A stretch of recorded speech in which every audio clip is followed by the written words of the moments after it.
I've got 3 SpokeShaves, 2 Stanley 151s and a record, and one of the 151s is the convex style face, or some call it a round face. And the blades have always been a pain to sharpen because they're so short, they're hard to hold in your hand. So I'm going to make a video about a jig that I made to keep those sharp.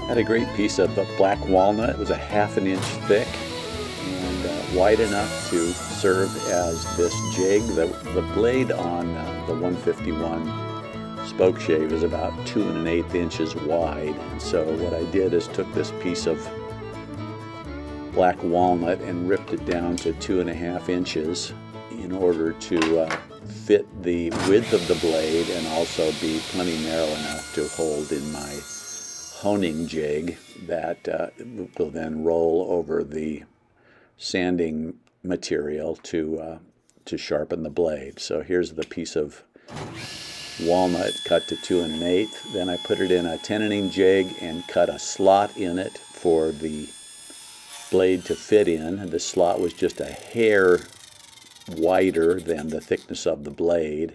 And you'll see what I've done here to make up for that so that it would still tighten down. Here's a quick drawing. There's the blade on the left, there's the piece of wood on the right, and a screw and a wing nut to tighten that wood down on that blade. Here's a perspective view.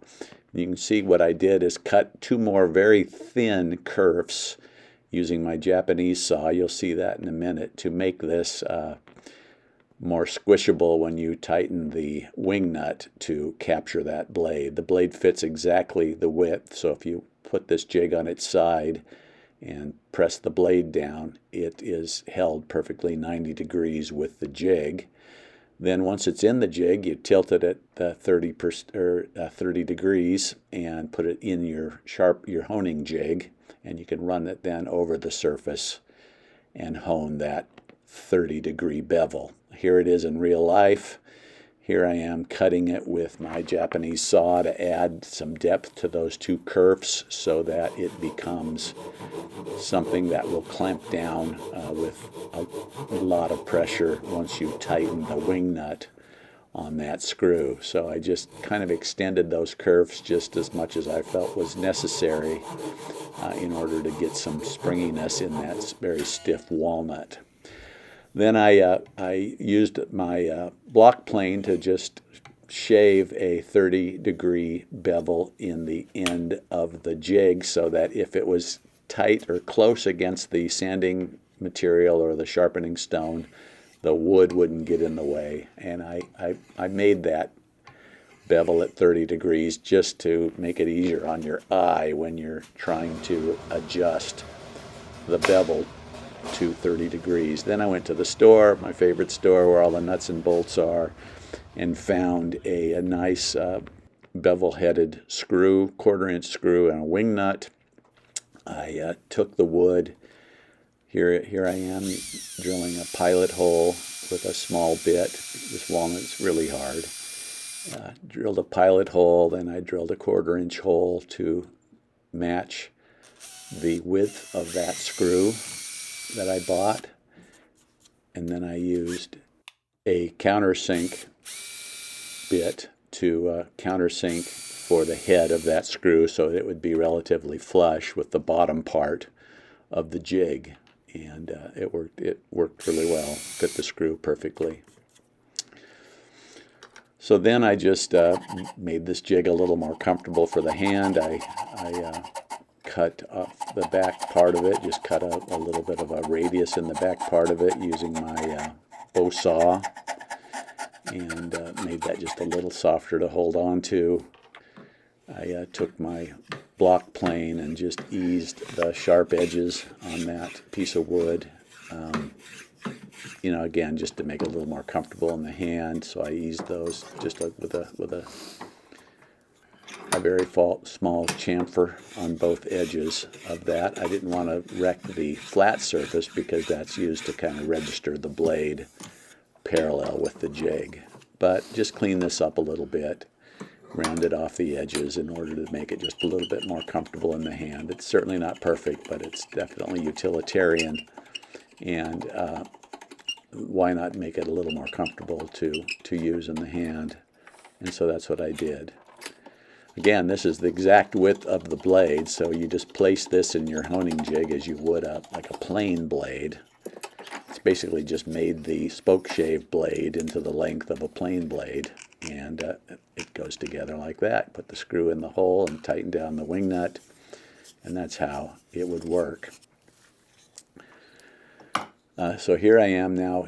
Here's the I went over to the got a protractor and set up one of my jigs at exactly 30 degrees, and then put the blade in the jig and adjusted the honing jig up and down until I had 30 degrees.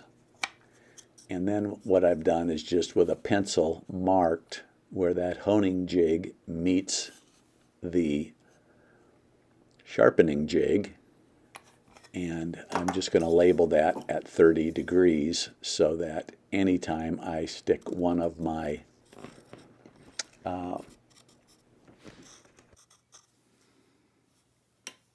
SpokeShave blades in it and set the honing jig to those pencil lines, I've got a good 30-degree bevel already measured out.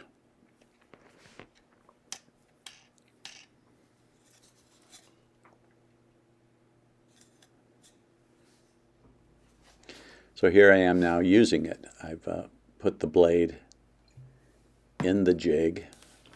I've put the jig in the honing jig, and I'm using, I think this is 220 paper, just to kind of fix the bevel, the blade on this. This is the record 151 that I'm sharpening now, and it had some nicks in it, so I wanted to really kind of redo the bevel, and so I started with a fairly coarse paper, 220 wet and dry paper, and got that bevel to be pretty clean and pretty polished.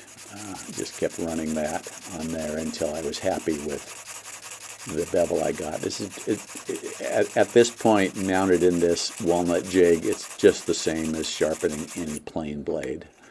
Then I moved to a finer paper, some auto paper I have stuck to a piece of glass here.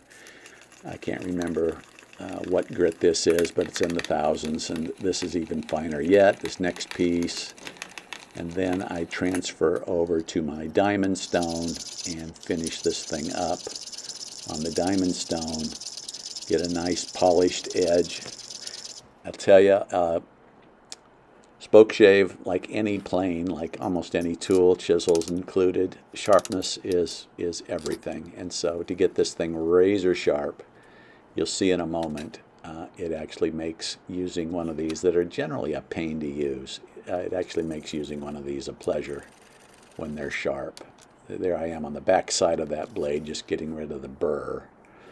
Now I'm just going to take a piece of wood and do a round over just for the fun of it. I take my pencil, holding it in my finger as a sort of a man-made jig. I mark a couple of lines that I'm going to round to, and I'm just going to use this plane as really as to what its name says. I'm going to use it as a SpokeShave.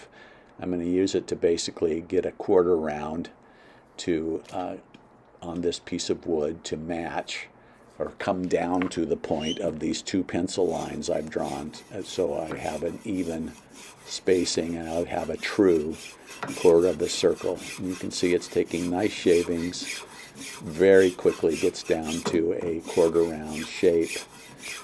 I did this on both sides of this piece of wood to get basically a half round on this 3/4 inch piece of wood using a SpokeShave. Now, of course, you could just put a quarter round bit in a router and knock this thing out in a few seconds, but it's fun to say you've done it with a SpokeShave, and with just a little bit of time with a SpokeShave, you can see, and then take some sandpaper to that to maybe take the slight edges off of it, you can get a very smooth quarter round shape.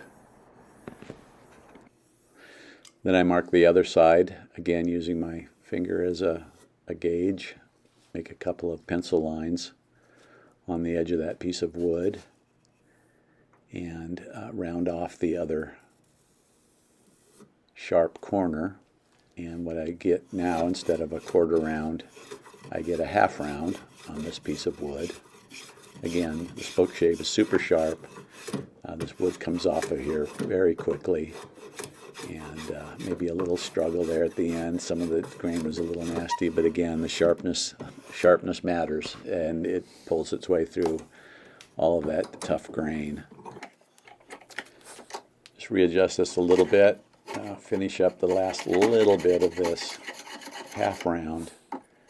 Then I take some sandpaper to it, again to smooth any little irregularities. You're not going to get it perfectly round because the blade definitely takes a flat cut. It doesn't take a curved cut, although they make SpokeShaves that do have a curved blade. But since this is a flat blade, you're doing little facets that you can sand off. And this piece of wood was soft enough that it sanded very quickly, and I've got a very, very smooth half round now in that piece of wood, done with a SpokeShave, a sharp SpokeShave.